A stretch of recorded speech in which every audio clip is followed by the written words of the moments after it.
ইসলামের অন্যতম একটা প্র্যাকটিস হচ্ছে আজান, ইকামত এবং মসজিদ। আমরা জানি রাসূলুল্লাহ সাল্লাল্লাহু আলাইহি ওয়াসাল্লামের সময় সাহাবায়ে কেরামের মধ্যে হযরতে তালহা রাদিয়াল্লাহু তাআলা আনহু, তার কি ক্রেডিট ছিল? কাবার চাবি তার হাতে থাকতো।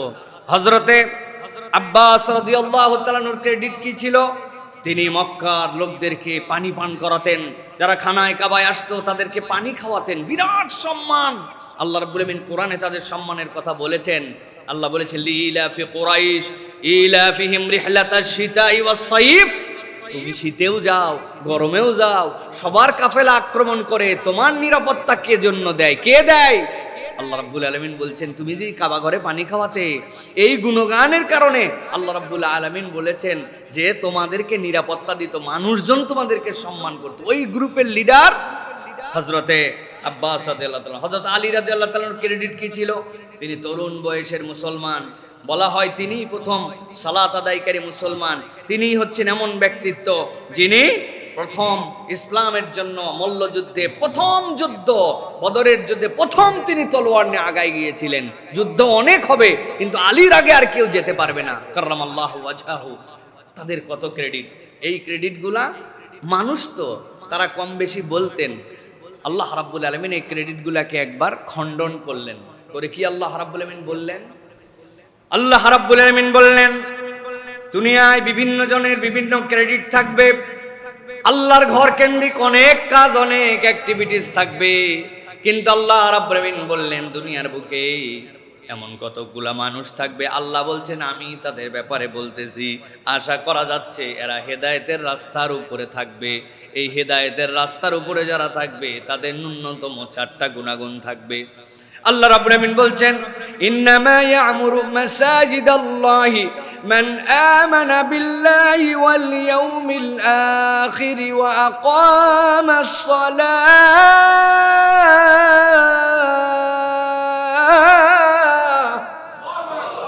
আল্লাহ বলছেন নিশ্চয় আল্লাহর ঘর নির্মাণ যারা করবে, কেবলমাত্র ঘোষণা দিলেই হবে না আমি মসজিদের সহায়তাকারী, আমি মসজিদের পাশের বাসিন্দা, আমি মসজিদ নির্মাণের জন্য টাকা পয়সা দিয়ে দিয়েছি। না না না, আল্লাহ বলছেন ইন্নামা ইয়ামুরু মাসাজিদাল্লাহ, আল্লাহর ঘর নির্মাণকারী হিসাবে তোমার পরিচয় যদি তুমি দিতে চাও, 1 নম্বরে আল্লাহ বলছেন আমানা বিল্লাহ, আল্লাহর প্রতি ঈমান আনতে হবে। এই ঈমান কোনো 2 নম্বর ঈমান নয়। বিপদে পড়লে একদিকে দৌড়াও, আর যখন ভালো অবস্থায় থাকো তখন আল্লাহর কাছে থাকো, অথবা আল্লাহকেও ডাকো সাথে হিল্লাকেও মানো, এরকম ঈমান নয়। আমানা বিল্লাহি ওয়াল ইয়াউমিল আখির, আর পরকালে বিশ্বাস তোমার থাকতে হবে। পরকালের বিশ্বাস, আল্লাহ যেখানে আল্লাহর সাথে ঈমান যুক্ত করেছেন, আল্লাহর সাথে ঈমানের সাথে তো পরকাল আছেই, কিন্তু আল্লাহ রাব্বুল আলামিন আলাদাই জন্য করেছেন। দুনিয়ার কোনো মানুষ ততক্ষণ পর্যন্ত পারফেক্ট হতে পারবে না যতক্ষণ না পরকালের বিষয়ের ঈমান তার মধ্যে বলিষ্ঠভাবে নিজের ঈমানের জায়গাতে বহিঃপ্রকাশ না ঘটবে। কেউ দেখে না, আল্লাহ দেখে। কেউ হিসাব নিতে পারে নাই, আল্লাহ হিসাব নেবেন। হিসাব নেওয়ার একটা দিন আছে। এই ভয় যদি না থাকে, বান্দা আইনের ফাঁক ফোকর যেখানে পাবে সেখানেই বান্দা ধোকা দিবে, ঠিক কি না? আবার দ্বিতীয়টাও বিবেচনা হতে পারে। বহুবার বলেছি, এক ব্যক্তি 5 জন মানুষকে মেরে ফেলেছে। দুনিয়ায় এরকম ইতিহাস আছে না নাই? আবার ধরাও পড়ে গেছে, বিচারও হয়েছে, ওই ব্যক্তির ফাঁসি হয়ে গেছে, আছে না নাই? কিন্তু লোক মারল 5টা, ফাঁসি হলো 1টা। বিচার কেমনে হইল? একজন বহু লোককে মারার জন্য নির্দেশ দিয়ে দিল, ধুলার মধ্যে উড়ায় দাও, মাইরা দাও, গুলি করে দাও। উপর থেকে মারো, নিচ থেকে মারো, সেনাবাহিনীর থেকে মারো, বিজিবির থেকে মারো, পুলিশ থেকে মারো, আনসার থেকে মারো, হেলমেট পরে পরে লাঠি দিয়েও মারো। ছিল তো না? এখন বিচার হয়েছে, হওয়ার পরে একবার ফাঁসি হয়েছে, মারছে 1000 লোক। কেমনে বিচার হলো? আল্লাহ বললেন ওই বিচারের জায়গাটাই হচ্ছে ওয়াল ইয়াউমিল আখির। তুমি জানো যত অপরাধে করো না কেন, সূক্ষ্মাতে সূক্ষ্মভাবে প্রত্যেকটা হত্যার বদলে জীবন দিয়া দিয়া প্রত্যেকবার হত্যা করে করে বিচার বরাবর যিনি করতে পারেন তিনি কে? আল্লাহ বলছেন এটা 2 নম্বর গুণ। 3 নম্বর ওয়াকামাস সালাতা ওয়া আতাজ যাকাতা ওয়া লাম ইয়াখশা ইল্লাল্লাহ।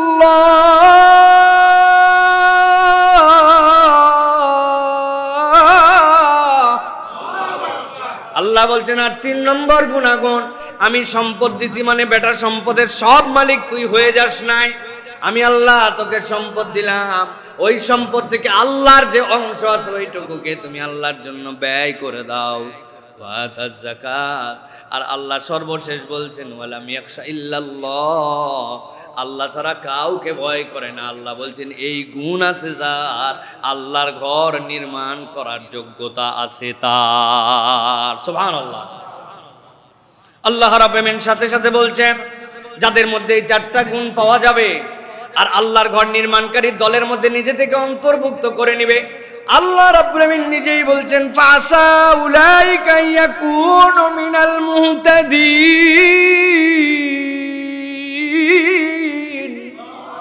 আল্লাহ বলছেন আশা করা যায় যারা হেদায়েত প্রাপ্তদের নাম আল্লাহর কাছে উঠায় নিছে, আল্লাহ রাব্বুল আলামিন এই গুণ থাকার কারণে ওই বান্দাগুলোকেও আল্লাহর হেদায়েত প্রাপ্ত দলের মধ্যে লিখে নিবে। অতএব প্রিয় ভাইরা, আল্লাহর ঘরের সাথে সম্পৃক্ত হওয়া কেবলমাত্র হলেই হবে না, আপনাকে হিসাব বরাবর করতে হবে। কামাই হালাল না হারাম, আপনি আল্লাহকে ভয় করে চলেন কিনা, হিসাব করে করে যাকাত আদায় করেন কিনা, আল্লাহর দেওয়ার সম্পত্তিকে আল্লাহর জন্য ব্যয় করেন কিনা। আল্লাহ বলছেন এই হিসাবটা যদি বরাবর হয় বাকি হিসাব আমি সহজ করে দিব। আল্লাহ কাউকে হেদায়েত দেন, এইটার মানে হচ্ছে আল্লাহ তাকে জাহান্নামের রাস্তা থেকে জান্নাতের রাস্তায় উঠায় দেন। তাহলে মসজিদ নির্মাণকারীদের গুণাগুণ হচ্ছে এইটা। আল্লাহ রাব্বুল আলামিন আমাদেরকে এই গুণাগুণ ওয়ালাদের অন্তর্ভুক্ত করে মুহতাদিনদের মধ্যে আল্লাহ যেন অন্তর্ভুক্ত করে নেন।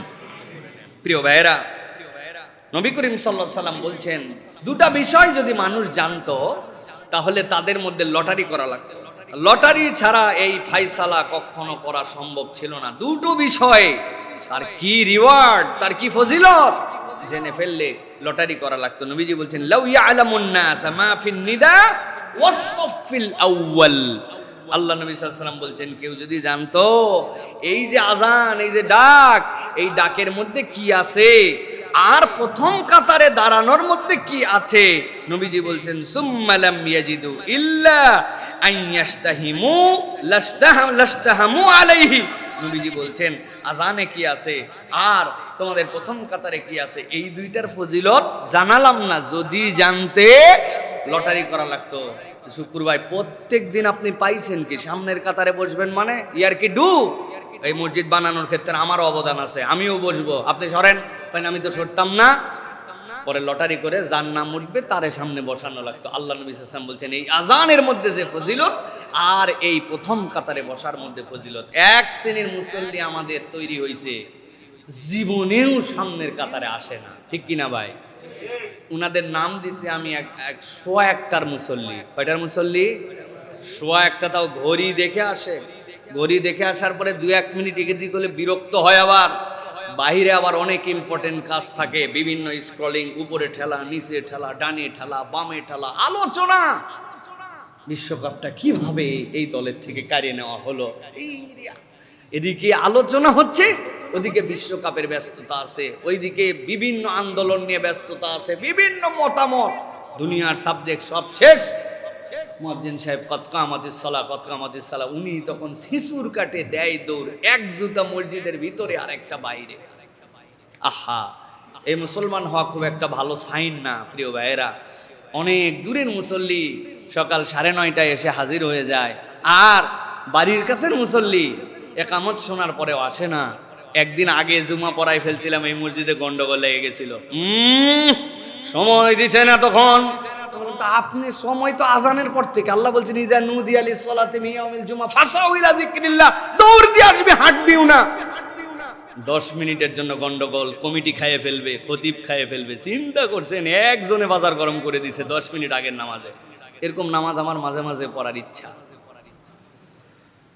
একবার আমার আব্বা ঈদের নামাজ পড়ান যে জায়গায়, আব্বা হজে গেছেন, আমি ছোটবেলায় সেই ধরেন যে 15 বছর বয়স থেকে ঈদের খুতবা দেই, ওই জায়গায় লোকজন বলছে যে হুজুর টাইম যাই থাক, এই জায়গায় আপনার আব্বা আসে, উনি 1 ঘন্টার মতো লেট করে এরপরে সালাত আদায় করে। আমি বললাম ভাই এলাকায় মাইকিং হয়েছে কয়টায়? 8:30টায়। ফুল আব্বা বলল, কি ব্যাপার, ঘটনা কি, কোনো বিষয় আছে কিনা? বলে, হুজুর আপনার ছেলে টাইট করে দিয়ে গেছে, এখন সময় মতো সালাত আদায় হবে। প্রিয় ভাইরা, এখন আমাদের যেটা হয়েছে যে রাসূলুল্লাহ সাল্লাল্লাহু আলাইহি ওয়াসাল্লামের এই ঘোষণা অনুযায়ী আমাদের তো অন্ততপক্ষে জুমার দিনে 2-1 ওয়াক্তে পিছনের মুসল্লি না হয়ে সামনের কাতারে, আল্লাহর নবী যেহেতু বলছেন এর কোনো মর্যাদা আছে, নিশ্চয়ই এমন কিছু আছে, ওইটা আপনার আমার জীবনে 2-1 দিন তো অ্যাচিভ করার জন্য চেষ্টা করা উচিত কিনা প্রিয় ভাইয়েরা? এই জন্য আমাদের জন্য অন্যতম গুরুত্বপূর্ণ এটা বিষয় যে আমরা সালাতের ক্ষেত্রে প্রথম কাতার এবং আজানের মর্যাদা দিয়ে আজানের পরে পরেই মসজিদমুখী হওয়া, এটা ইমানদারের চরিত্র হবে। দ্বিতীয়, নবী করিম সাল্লাল্লাহু আলাইহি সাল্লাম বলছেন, ওয়ালাউ ইয়ালামুনা মা ফিত তাহজির, যদি মানুষ জানতো যে জামাতে একটু সময় হাতে নিয়ে আগে ভাগে যাওয়ার মধ্যে কি আছে, লাস্তাবাকু ইলাই, নবী বলছেন কারো যদি পায়ে সমস্যা থাকতো হামাগুড়ি দিয়ে হলেও সে চলে যেত। সুবহানাল্লাহ। এই জন্য একবারে কাটায় কাটায় দেখে যে একটা 29 মিনিট 29 সেকেন্ড, আরো 31 সেকেন্ড আছে, যাচ্ছি ঠেলে, এরকম করে না, মসজিদের দিকে একটু মাঝে মাঝে আগে যাওয়া, জামাতে আগে যাওয়া, এটা মুসলমানদের উত্তম ফিতরাতের অংশ প্রিয় ভাইয়েরা। এরপরে নবী করিম সাল্লাল্লাহু আলাইহি ওয়াসাল্লাম বলছেন, ওয়ালাউ ইয়ালামুনা মা ফিল আতামাতি ওয়াস সুবহ, যদি তোমরা জানতে এশার নামাজের কি মর্যাদা আছে, আর যদি জানতে যে তোমরা ফজরের সালাতের জামাতের কি মর্যাদা আছে, লাআতাউহুমা ওয়ালাউ হাবওয়ান, নবীজি বলছেন যদি তোমরা এই মর্যাদা জানতে, তোমরা এই 2 সালাতে আসতে হামাগুড়ি দিয়ে হলেও আসতে, যে পা চলে না, বাচ্চা যেরকম হামাগুড়ি দিয়ে যায়, ফজরের জামাত এশার জামাতে কি আছে তোমরা এটা জানলে তোমরা এটার জন্য চলে আসতে। সুবহানাল্লাহ বিহামদি। প্রিয় ভাইয়ের, এই জন্য আমাদেরকে খুব চেষ্টা করতে হবে, 3টা দিকে খেয়াল রাখতে হবে। 1 নম্বর সামনের কাতারে বসা, 2 নম্বর ফজর এবং আয়েশা সব জামাতে গুরুত্বপূর্ণ, এই 2টা জামাতের জন্য চেষ্টা করা, আর 3 নম্বর একদম টাইট শিডিউল না রেখে একটু হাতে সময় নিয়ে মসজিদে একটু আগে আসা, 2 রাকাত দখুলুল মসজিদ পড়া, তাহিয়াতুল উযুর সালাত আদায় করা, এরপর একটু তাসবিহাত পড়া, এরপরে নামাজে শরীক হওয়া। আল্লাহ যেন আমাদেরকে তৌফিক দান করেন। এবার চলেন আমরা দ্বিতীয় আরেকটা বিষয় জানার চেষ্টা করি, সেটা হচ্ছে এই যে মসজিদগুলাতে মুয়াজ্জিনরা আজান দেন, এই আজান এবং মুয়াজ্জিনের দাম কত? নবী করিম সাল্লাল্লাহু আলাইহি ওয়াসাল্লাম বলছেন, ইয়াগফিরুল্লাহু লিল মুয়াজ্জিন মুনতাহা আযানুহু, নবীজি সাল্লাল্লাহু আলাইহি ওয়াসাল্লাম বলছেন আল্লাহ রাব্বুল আলামিন একজন মুয়াজ্জিনকে যে আল্লাহর জন্য আজান দেয়, নিদা দেয়, তার আজান শেষ হওয়া পর্যন্ত আল্লাহ রাব্বুল আলামিন তাকে ক্ষমা করতেই থাকেন। সুতরাং মুয়াজ্জিন হিসেবে আমরা যাদেরকে বলি, মনে করি এইটা খুব একটা গুরুত্বপূর্ণ পদ না। অনেকে আবার মুয়াজ্জিন বলতেও লজ্জা করে, বলে আমি সানি ইমাম। খারাপ কিছু নয়, কিন্তু মুয়াজ্জিনের যে দাম আল্লাহ রাব্বুল আলামিনের নবী আমাদেরকে জানিয়ে দিয়ে গিয়েছেন, এইটা খুবই রেয়ার একটা ঘটনা। নবীজি বলছেন, ওয়ায়াস্তাগফিরু লাহু রাতবিন ওয়া ইয়াবিসিন সামিআ সাওতাহু, দুনিয়ার যত জড় আছে, জীব আছে, যাদের কাছে তার এই আজানের ধ্বনি পৌঁছায়, প্রত্যেকটা জ্বর এবং জীব তার জন্য আল্লাহ রাব্বুল আলামিনের কাছে ক্ষমার দোয়া করে। এই যে টাইলস, এটা আপনার আমার সেন্সে জ্বর না জীব? জ্বর। এই যে মাইকের স্ট্যান্ড, এটা জ্বর না জীব? এই যে কাপড় চোপড় পরে আছে, এটা জ্বর না জীব? জ্বর।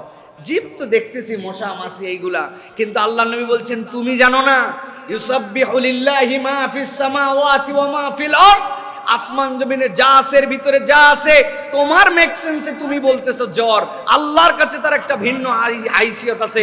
প্রত্যেকে আল্লাহর জন্য তাসবিহ করে, যারাই তাসবিহ করে জ্বর এবং জীবের মধ্যে থেকে মুয়াজ্জিন যখন আজান দেয়, ওই মুয়াজ্জিনের জন্য তারা আল্লাহর কাছে দোয়া করে। সুবহানাল্লাহি বিহামদিহি। প্রিয় ভাইয়েরা, এখন আমাদের মুয়াজ্জিন যারা আছেন বাংলাদেশে, এটাও একটা কঠিন ব্যাপার, সেটি হচ্ছে আমাদের মুয়াজ্জিনদের আজানগুলি বিশুদ্ধ হওয়া দরকার। আমাদের বাঙালি আজান খুব সাংঘাতিক কিছু আজান আছে, আলহামদুলিল্লাহ অনেক মুয়াজ্জিনরাই সুন্দর আজান দেন, কিন্তু অনেক আজান কঠিন আজান হয়। আমি অনেক জায়গার অনেক আজান শুনছি, তার মধ্যে সবচেয়ে কঠিন আজান শুনছি কুষ্টিয়া অঞ্চলে কিছু আজান। আমরা জানি নুন সাকিনের মধ্যে গুন্না হয়, মিম সাকিনের মধ্যে গুন্না হয়, কিন্তু লামের তাসদিদের মধ্যে গুন্না করতে পারা কঠিন ব্যাপার। একদিন দেখি আজান দিচ্ছে এক মুয়াজ্জিন, আমি চিন্তা করলাম, ইয়া সালাম, আল্লাহর মধ্যে কিভাবে গুনাহ করে? গাড়ি থামায় আবার শুনলাম, যেন মনে ভুল শুনছি কিনা দেখি, না এইরকম ভাবেই চালায় যাচ্ছে উনি। আলহামদুলিল্লাহ, আজান তো আজান, সমালোচনার জন্য নয়, বরং কেউ তাকে আন্তরিকভাবে হয়তো বলে দেয় নাই। ওই মসজিদের ইমাম সাহেবেরই হয়তো দেখা যাচ্ছে অনেক সুন্দর তেলাওয়াত, উনি যদি একদিন আদর করে ডেকে বলতেন যে বাবাজি এইভাবে একটু সুন্দর করে আজান দেওয়া দরকার, তাহলেই কিন্তু তিনি দিতেন। কিন্তু ওরে বাবা, মাঝে মাঝে কিছু আজান শুনতে পাই, হাইয়া আলা রে সালা। হাইয়া আলা রে সালা কি জিনিস ভাই?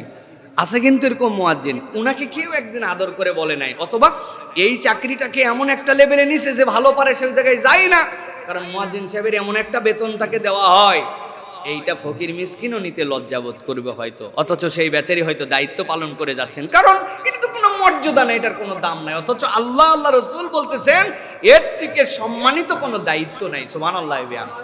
সুতরাং মুয়াজ্জিনকে সম্মানিত করা এটা আমাদের জন্য দায়িত্ব। এখন অনেকেই চিন্তা করছে, হাই সুবহানাল্লাহ, আমরা সবাই মিলে টাকা দিলাম আর এই মুয়াজ্জিনের জন্য জ্বর জিব দোয়া করতেছে, যতক্ষণ যত লম্বা আজান দিচ্ছে ততক্ষণ তার ক্ষমার দোয়া চলছে, আমাদের হবে কি?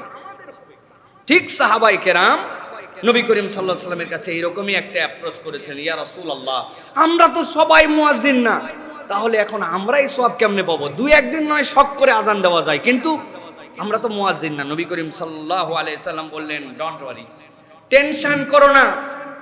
একজন মুয়াজ্জিন যদি আজান দেয়, তার যতক্ষণ আজান আল্লাহ তাকে ক্ষমা করে দেন। দুনিয়ার যত জ্বর জীব সকল প্রাণী তার জন্য আল্লাহর কাছে ক্ষমার দোয়া করে। সাধারণ মুসল্লি, মা বোন, ঘরে থাকা দূরে থাকা, সকলেই তোমরা কি সওয়াব পেতে চাও? নবী করিম সাল্লাল্লাহু আলাইহি ওয়াসাল্লাম শিখিয়ে দিচ্ছেন, ক্বালা রাসূলুল্লাহ সাল্লাল্লাহু আলাইহি ওয়াসাল্লাম, ইদা সামি'তুমুন নিদা ফাকুলু মিসলা মা ইয়াকুলুল মুয়াজ্জিন। যখনই তোমরা মুয়াজ্জিনের ডাক শুনবা, তুমিও মুয়াজ্জিন যা বলে তুমিও তাই বলো। মুয়াজ্জিন বলছে আল্লাহু আকবার, আল্লাহু আকবার, আপনি তখন বলছেন আল্লাহু আকবার, আল্লাহু আকবার। আপনি তখন মনোযোগের সাথে এইটা বলছেন। নবীজি বলছেন, সে যদি বলে আশহাদু আল্লা ইলাহা ইল্লাল্লাহ, আপনি আস্তে করে বলছেন আশহাদু আল্লা ইলাহা ইল্লাল্লাহ। আপনি যদি তার সাথে বরাবর শেষ করেন, মান ক্বালা মিসলা মা ক্বালা হাযা ইয়াকিনান মিন কলবিহি দাখালাল জান্নাহ। আল্লাহ নবী বলছেন, মুয়াজ্জিন যা বলে সে বিশ্বাসের সাথে, ইয়াকিনের সাথে, অন্তর থেকে যদি ওইটাই বলে, আল্লাহ তাকে এর বিনিময়ে জান্নাতে ঢুকায় দিবে। কত মা বোন আছেন জীবনে তো মহিলাদের জন্য আল্লাহ নবী সাল্লাল্লাহু আলাইহি ওয়াসাল্লাম এই দায়িত্বই দিয়ে যান নাই, কিন্তু তিনি কি করবেন? তিনি ঘর থেকেই সওয়াব পেতে পারেন, দোকান থেকেই সওয়াব পেতে পারেন, হাঁটতে হাঁটতে সওয়াব পেতে পারেন। একটা আজানের অন্তত পক্ষে, যেটা আপনার সবচেয়ে নিকট, সেই আজানের উত্তরটুকু দিলেই হক আদায় হয়ে যাবে। এই জন্য আমাদের মা বোনেরা, আমাদের মুরব্বীরা কিন্তু আগে বাংলাদেশে বলতো, এই আজান হচ্ছে চুপ কর, বলতো না? একটা আদব ছিল, এই আজান হচ্ছে মাথায় কাপড় দে। কাপড় দে মানে কি? হয়তোবা ঘরের মধ্যে আছেন, কাপড় দিলে মনে পড়বে যে এখন উত্তর দেওয়া লাগবে। এই যে একটা আদব ছিল, এইগুলা, এই জিনিসগুলো আমাদের মধ্যে থেকে আস্তে আস্তে উঠে যাচ্ছে প্রিয় ভাইরা। এই জন্য এই আমলটুকু আমরা করার জন্য চেষ্টা করব ইনশাআল্লাহ। আল্লাহ যেন আমাদেরকে তৌফিক দান করেন প্রিয় ভাইরা। এরপরে যেটা বলবো, আজানের জবাবে আমাদের দুইটা ক্ষেত্রে আরেকটু সতর্ক হতে হবে। যেরকম আমাদের আল্লাহু আকবার, আল্লাহু আকবার, আশহাদু আল্লা ইলাহা ইল্লাল্লাহ, আশহাদু আল্লা ইলাহা ইল্লাল্লাহ, আশহাদু আন্না মুহাম্মাদার রাসূলুল্লাহ সাল্লাল্লাহু আলাইহি ওয়াসাল্লাম। ঠিক আছে তো? ঠিক আছে না? না, আশহাদু আন্না মুহাম্মাদার রাসূলুল্লাহ, আশহাদু আন্না মুহাম্মাদার রাসূল। এরপর আপনি সাল্লাল্লাহু আলাইহি ওয়াসাল্লাম বলেন, হাইয়া আলাস সালাহ, লা হাওলা ওয়ালা কুওয়াতা ইল্লা বিল্লাহ। তাই তো? হাইয়া আলাস সালাহ, হাইয়া আলাস সালাহ, তারপরে লা হাওলা ওয়ালা কুওয়াতা ইল্লা বিল্লাহ, এরকম হাদিস আসছে। কিন্তু আল্লাহ নবী বলছেন মিসলা মা ইয়াকুল, তুমি যা বলেছে মুয়াজ্জিন তুমি তাই বলো। এরপরে আপনি হাইয়া আলাস সালাহর সাথে এইটা বলতে পারেন, হাইয়া আলাল ফালাহর সাথে এটা বলতে পারেন, কিন্তু মুয়াজ্জিনও যা বলে আপনি তার অনুসরণ করে মুকাব্বিরের মতো আপনি তাই বলবেন। এটা হচ্ছে আমাদের জন্য অত্যন্ত গুরুত্বপূর্ণ প্রিয় ভাইরা। এরপরে যেটা বলবো সেটি হচ্ছে, আমরা কম বেশি জানি, কিন্তু আমাদের মধ্যে থেকে এই আমলও কমে গেছে। নবী করিম সাল্লাল্লাহু আলাইহি ওয়াসাল্লাম বুখারীর হাদিসের মধ্যে বলছেন যে, তোমরা কি আমার শাফাত পেতে চাও? যদি আমার শাফাত পেতে চাও, সুপারিশ মানে কি? সুপারিশ মানে হচ্ছে আল্লাহ রাব্বুল আলামিন, মান যাল্লাযী ইয়াশফাউ ইনদাহু ইল্লা বিইজনিহি, আল্লাহর কাছ থেকে অনুমতি ছাড়া কে আছে ওই দিন সুপারিশ করবে?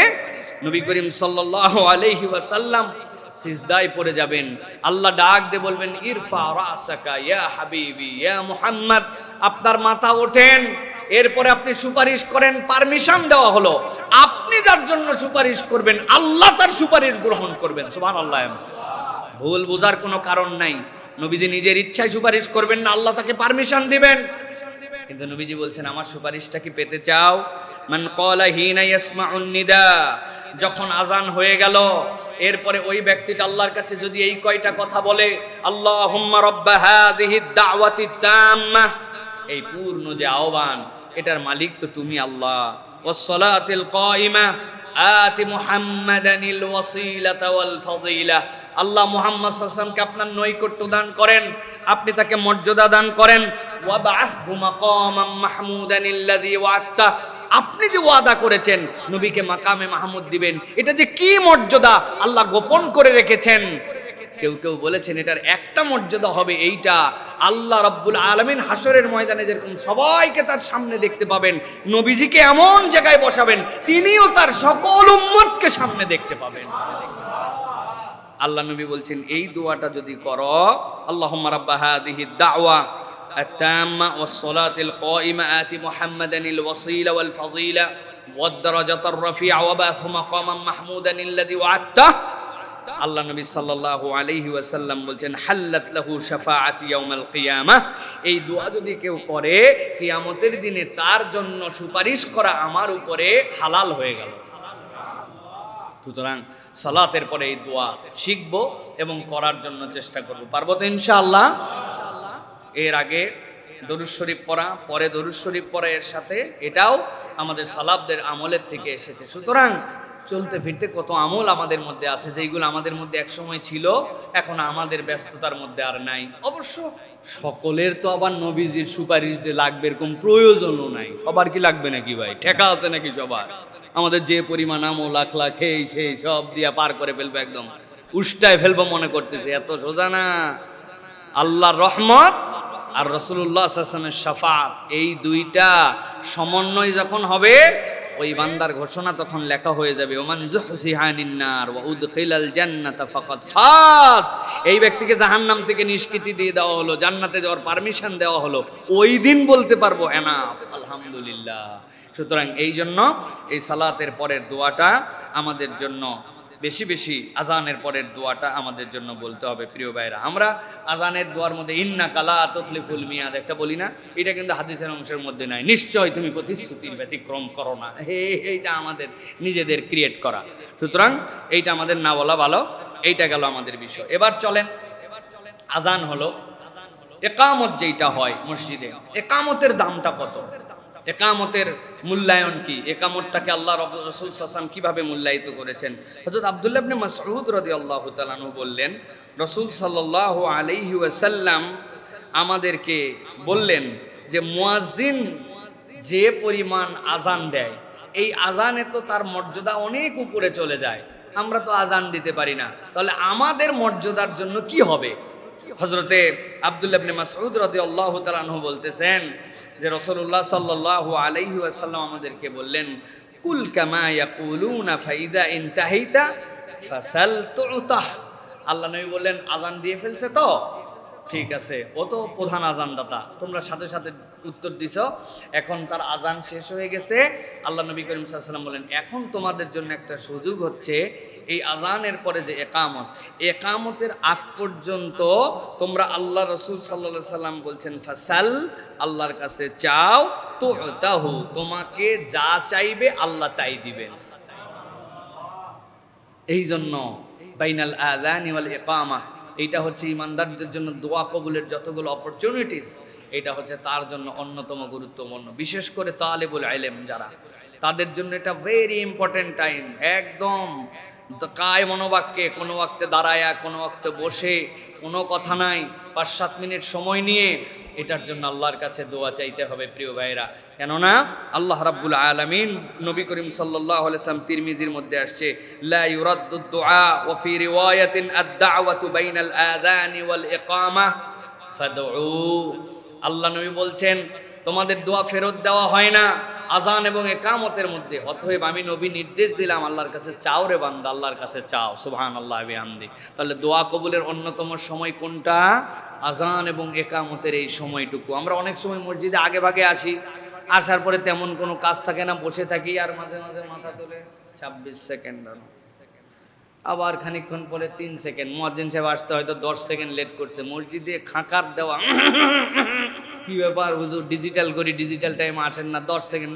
আপনার সুযোগ 10 সেকেন্ড পরে একামত হইছে, একামত 10 সেকেন্ড পরে, মানে আপনার আরেকটু চাওয়ার আল্লাহর কাছে সুযোগ আছে। এই জন্য প্রিয় ভাইরা, এটাকে আমাদের গুড অপরচুনিটিস হিসেবে নিতে হবে। পারবো তো ইনশাআল্লাহ? আগে জানতাম না, আজকে হয়তো জানছি। আল্লাহ যেন আমাদেরকে বোঝার তৌফিক দান করেন। মা বোনদের জন্য কি হবে, যারা ঘরে সালাত আদায় করেন, উনার নিকটবর্তী মসজিদের যে আজান হয়েছে, আর উনি বাড়িতে যখন জামাত শুরু করবেন, এর আগ পর্যন্ত আল্লাহ তার এই সুযোগ দান করে দিয়েছেন। সুবহানাল্লাহ। এর জন্য একবারে মসজিদে চলে আসতে এরকম না, আপনি দোকানেও অপেক্ষা করতে পারেন, 15 মিনিটের সময় আল্লাহর কাছে দোয়া করতেছেন, কাজও করতেছেন। আল্লাহ, আজান আর একামতের এই সময়টুকু তুমি দোয়া কবুল করো।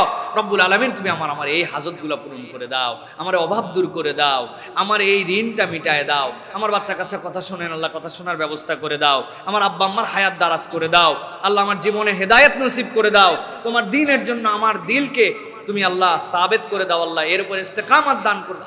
দোয়া করতে থাকতেছেন, আপনার খেয়াল কি? আমার নবী বলে গেছেন এই সময় দোয়া কবুল হয়, তুমি দোয়া করো। আমি আমার নবীর সুন্নত মেনে আমি দোয়া করতেছি, আল্লাহ তুমি আমাকে ফিরাই দিও না। সুবহানাল্লাহ। পারবো ইনশাআল্লাহ? প্রিয় ভাইরা, আজানের জবাব কিন্তু দুই ভাবে। একদল চিন্তা করছে, মাশাআল্লাহ, হুজুর আজকে বলে দিছে, তোমরা তাই বলো, মিসলামা ইয়াকুলুল মুয়াজ্জিন। আমি একেবারে দোকানে বসে আল্লাহু আকবার আল্লাহু আকবার পুরাটা বলছে, বসে থাকি, ওই সময় কোনো কাজও করি নাই, কিন্তু জামাতে আসে নাই। হবে তো না? উত্তর দিয়ে দিছে না।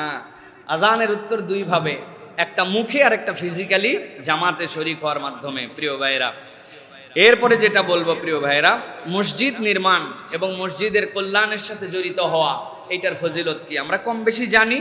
তারপর আরো একবার বলি, মান বানা মসজিদান ইয়াবতাগি বিহি ওয়াজহাল্লাহ, আল্লাহর সন্তুষ্টির উদ্দেশ্যে কেউ মসজিদ নির্মাণ করেছে, নির্মাণের সাথে শরীক হয়েছে, বানাল্লাহু লাহু বাইতান ফিল জান্নাহ, সহিহ বুখারীর হাদিস, আল্লাহ তার জন্য জান্নাতে একটা ঘর নির্মাণ করে দিবেন। সুতরাং কেউ যদি আল্লাহর ঘর নির্মাণে সহযোগিতা করেছে, একজন মানুষ তো আল্লাহর ঘর একাই বানাতে পারে না। আমি একটু ইট দিয়ে শরিক হয়েছি, আমি একটু টাকা দিয়ে শরিক হয়েছি, আমি এক বস্তা সিমেন্ট দিয়ে শরিক হয়েছি, মসজিদের রংটা অনেক দিন হয়ে গেছে, যা আমি একটু রং কিনে দিছি, আমি 2টা লেবারের টাকা দিয়ে দিছি। এই যে স্টেনলেস স্টিলগুলো কতদিন ধরে চলতেছে, কত হাতে কেমন জানি মরিচা পড়ে গেছে, 1000 টাকা দিয়ে একটা লোক নিয়ে আসছি, ভাই এগুলো সব পলিশ করে দিত ভাই, আল্লাহর ঘরটা যেন সুন্দর হয়, এটা যেন স্টেবিলিটি বাড়ে। এই যে আপনি যা যা আল্লাহর জন্য সহযোগিতা করেছেন, বাথরুমের ময়লা দেখে চিল্লাচিল্লি করছেন না করে, পকেটের টাকা দিয়ে নিজের বাড়ির জন্য একটা হারপিক কিনছি, মসজিদের জন্য একটা হারপিক কিনে দিয়ে গেছি, আল্লাহর ঘর পরিষ্কার পরিচ্ছন্ন থাকুক। সুগন্ধি আমার জন্য কত কিনলাম, মসজিদের জন্য একটা এয়ার ফ্রেশনার কোনোদিন হাদিয়া দিলাম না, মসজিদকে বরাবর কিনতে হয়। নিজের বাড়ির জন্য কত কিছু কিনলাম, আমি মসজিদের জন্য একটু সুগন্ধির জন্য ব্যবস্থা করি। এই যে উঁচু থেকে নিচু সব জায়গাতে মন চাইছে, কত জায়নামাজ আছে মসজিদের ওয়াকফ করা, ঠিক আছে, একটা লাইন নিয়ে চলে গেছি, যাওয়ার পরে দেখি ধুয়ে দিছি আমি আমার বাড়ির থেকে। মসজিদ নির্মাণের সাথে যারা সংশ্লিষ্ট হবে, লিইবতিগাই ওয়াজহিল্লাহ, আল্লাহর সন্তুষ্টির জন্য, বানাল্লাহু লাহু বাইতান ফিল জান্নাহ, তার এই পরিশ্রমের কারণে আল্লাহ রাব্বুল আলামিন তাকে জান্নাতে ঘর নির্মাণ করে দিবেন। সো আমাদেরকে এইটা চেষ্টা করতে হবে প্রিয় ভাইরা। মসজিদের সুগন্ধ করার আলাদা একটা ফজিলত আছে, মসজিদকে সুগন্ধ রাখা, মসজিদকে একটা কি বলবো প্রাণবন্ত একটা পরিবেশ রাখা, এটা রাসূল সাল্লাল্লাহু আলাইহি ওয়াসাল্লাম তাদের জন্য আলাদা মর্যাদা ঘোষণা করেছেন। এটা আমরা অনেকেই জানি না। মসজিদ নির্মাণের কথা অনেকেই জানি, মসজিদে ঢোকার সময় হাতে আতর দিয়ে নিজের গায়ে লাগাই সুগন্ধ করা জানি, মসজিদ সুগন্ধ করা এটা একটা ইটসেলফ ইবাদত। নবীজি বলছেন, আমার রাসূলুল্লাহ সাল্লাল্লাহু আলাইহি ওয়াসাল্লাম বিবিনাইল মাসাজিদ ফি দুয়ারি ওয়া আন তুনাজ্জাফা ওয়া তুতায়্যাবা, নবী সাল্লাল্লাহু আলাইহি ওয়াসাল্লাম বলছেন, তোমরা বিভিন্ন মহল্লায় মহল্লায় মসজিদ বানাও, মসজিদকে পরিষ্কার পরিচ্ছন্ন রাখো, মসজিদকে তুতাইয়াব, মসজিদকে তোমরা সুগন্ধিত করো। সুবহানাল্লাহি ওয়া বিহামদি। আচ্ছা, এরকম যদি হতো যে আমাদের একটা টিম আছে 10 বন্ধু মিলে, আমাদের একটা ছোট্ট ইউনিফর্ম আছে, যে ইউনিফর্ম পরে আমরা 10টা বন্ধু টার্গেট করে রেখেছি। আমাদের নির্দিষ্ট একটা ছোট্ট বক্স ঝুড়ি আছে, যার মধ্যে 5-7টা ঝাড়ু আছে, যার মধ্যে একটা স্টিলের ভাঁজ করা মই আছে, যার মধ্যে আমাদের বাথরুমের জন্য 10টা ব্রাশ আছে, ঝাঁটা আছে, ঝুল ঝাড়নি আছে, কিছু মশার জন্য সুন্দর টাওয়েল আছে, একটু গ্লাস ক্লিনার আছে। হ্যাঁ, এইগুলা সব নিয়ে আমাদের 10 বন্ধুর একটা টিম, যে আমরা আগামীকালকে ইনশাআল্লাহ পাশে যে শহীদ মুক্তিযোদ্ধা জামে মসজিদ, ওই মসজিদে আমরা বুধবারে পরিষ্কার পরিচ্ছন্নর অভিযানে যাচ্ছি। 10 বন্ধু ইউনিফর্ম পরে সুন্দর করে যায়, প্রথমে ফ্যানগুলা মুছছে, এসিগুলা মুছছে, পুরা সুইচ বোর্ডগুলা কালো হয়ে গেছে এগুলা মুছে দিছে, মসজিদের জালনা টলনা সব মুছে দিয়া যেগুলা জায়নামাজ পড়তে পড়তে পড়তে পড়তে ওইটা সুতির জায়নামাজ থেকে আস্তে আস্তে করে চামড়ার আকার ধারণ করছে, লেদার করকরা হয়ে গেছে। এই সকল জায়নামাজগুলা সুন্দর করে ধুয়ে দিছে, অজুখানাগুলা কসলায় কসলায় ডলে, মুখে মুখে সুন্দর মাস্ক পরছে, সুন্দর করে ডলে, বাথরুম টাথরুম সব করে আশপাশে ঝাড় ঝাঁটা দিয়া 10 বন্ধু বলছে আয় একটা সেলফি দেই, অন্তত এই মসজিদ থেকে করছি, আল্লাহর জন্যই করছি, অন্যরা যেন উৎসাহ পায়। একটা চমৎকার সেলফি দিয়া ছেড়ে দিছে, যে অন্যরা যেন উৎসাহ পায়। প্রয়োজনে সেলফি দেয় নাই, মিডিয়াকে জানায় নাই, কিন্তু 10 জনের এরকম একটা টিম আছে। যদি হয় কিরকম হয়? সুন্দর হয় ভাই। কি জন্য সুন্দর হয়? নবী করিম সাল্লাল্লাহু আলাইহি ওয়াসাল্লাম বলছেন, মসজিদের খাদেমের দায়িত্ব কেবল পরিষ্কার করা নয়, আমার রাসূলুল্লাহ সাল্লাল্লাহু আলাইহি ওয়াসাল্লাম বিবিনাইল মাসাজিদ ফিদ দুয়ার, এলাকায় এলাকায় মসজিদ বানাও, বানায় শেষ করো না। ওয়ান তুনাজ্জাফা ওয়া তুতাইয়াবা, তোমরা মসজিদকে পরিষ্কার করো, সুগন্ধিত করো, আল্লাহ রাব্বুল আলামিন এর বিনিময়ে তোমাদেরকে জান্নাত দিবেন। সুবহানাল্লাহ। এই উদ্যোগ আমরা জীবনে কোনোদিনও আমাদের মন চায় নাই, আমরা কোনোদিনও এটা নেই নাই। আমার একটা টিম আছে আলহামদুলিল্লাহ, গ্রাম অঞ্চলে এরকম করে কাজ করে, তাদের আলাদা জার্সি আছে, মানুষজন জানে। আর একটা ভ্যান নিয়ে বিভিন্ন এলাকায় মসজিদ সাফ করার জন্য যায়, যেদিন যাওয়ার মতো যায়, এই সাফ পরিষ্কার করা করে টোরে একদম সুন্দর করে ছিমছাম করে, একটু আতর সুগন্ধি স্প্রে দিয়ে, একটা সুন্দর একটা 250-300 টাকা দাম একটা এয়ার ফ্রেশনার, যতটুকু আমাদের বাংলাদেশের বাস্তবতায় দিয়ে তারা এরকম করে চলে আসে। এলাকায় একটা আলোড়ন, এলাকায় একটা ভালো লাগা। ওই টিমের মেম্বার হতে চায় এখন ভাই।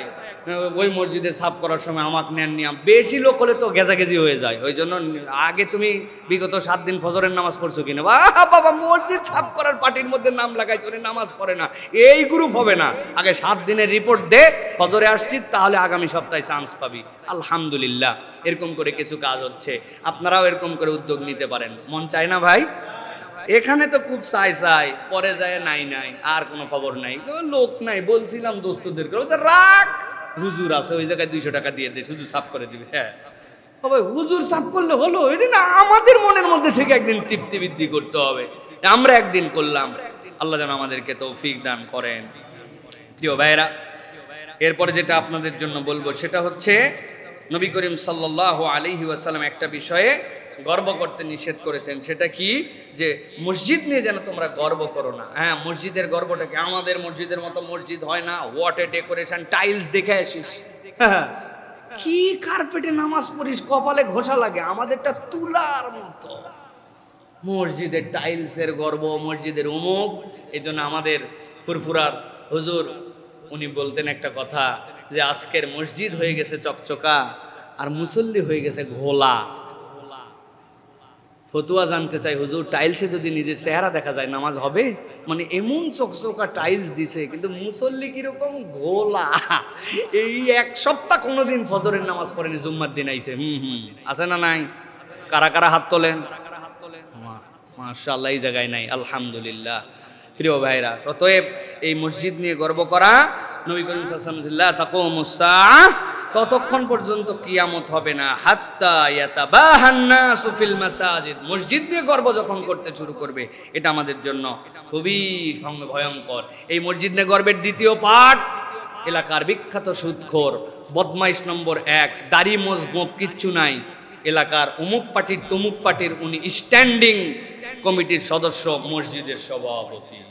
আছে না নাই?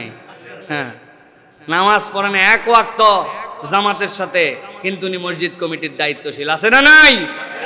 তাদেরকে আমরা সতর্ক করতে চাই। আল্লাহ নবী সাল্লাল্লাহু আলাইহি ওয়াসাল্লাম মসজিদের যারা দায়িত্বশীল হবেন, সভাপতি, সেক্রেটারি, স্ট্যান্ডিং ক্যাশিয়ার, দায়িত্বশীল, নবী করিম সাল্লাল্লাহু আলাইহি ওয়াসাল্লাম ওহী করে বলে দিয়েছেন, ইন্নামা ইয়া'মুরু মাসাজিদাল্লাহ। মুদামিসা দায়িত্ব নিও না। দায়িত্ব যদি নিতে চাও, মান আমানা বিল্লাহ ওয়াল ইয়াউমিল আখির ওয়া আকামাস সালাহ ওয়া আতাউজ যাকাত ওয়া লাম ইয়াখশা ইল্লাল্লাহ, এই গুণ আছে, তুমি তাহলে মসজিদের দায়িত্বের মধ্যে আসো। না হলে আল্লাহর ওয়াস্তে যা করো করো, আল্লাহ মাফ করবে, কিন্তু তোমার এই কোয়ালিটি নাই, কিচ্ছু নাই, তুমি এই জায়গায় দায়িত্ব নিছো, তাহলে পিটন হবে ডবল।